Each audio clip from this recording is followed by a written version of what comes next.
MBDA has been making a lot of headlines recently, but what's been driving the company's progress? Here to tell us all is Suzanne. MBDA has been going for a really rapid period of growth, and in that we're trying to take in innovation and rapid learning, and at the same time we're ramping up production, seeing the increased demand across Europe and with our allies.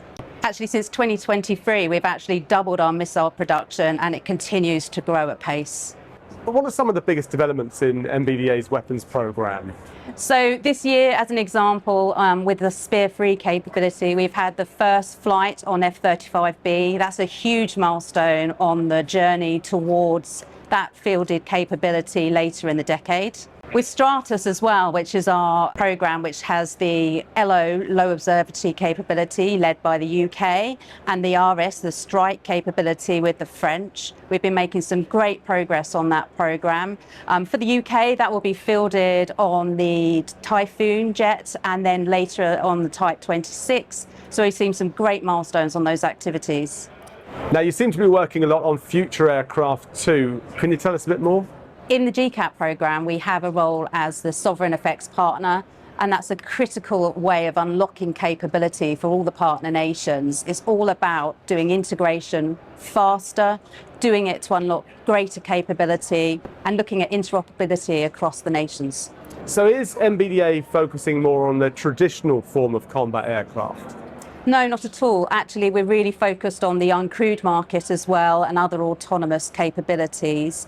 In fact, we're currently looking at how we integrate Spear-3 onto the MQ-9B, which is a protector platform. This really reflects the importance of autonomous systems in the future of combat air. Now, innovation seems to be another major theme. What examples stand out there? A great example is actually surface-launched ASRAAM, where we modified an existing air-to-air capability to be ground-launched, and we did that within a 6-month period. We've also developed a new product called Crossbow, which is a one-way effector.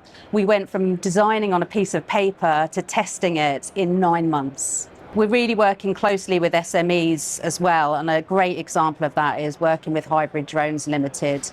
They have got a great platform that they're developing called Hydra 400. It's a multiple purpose platform, and we're doing great work accelerating the schedule with them and looking at routes to market. Finally then, Suzanne, what would you say MBDA's overall goals are for the future? We really want to provide our users that right mix of high-end complex weapons that we're known for alongside lower cost mass. We also are really getting at that demand signal in terms of ramping up our production. And then also we're looking at that mix of uncrewed and crewed platforms and greater autonomous systems.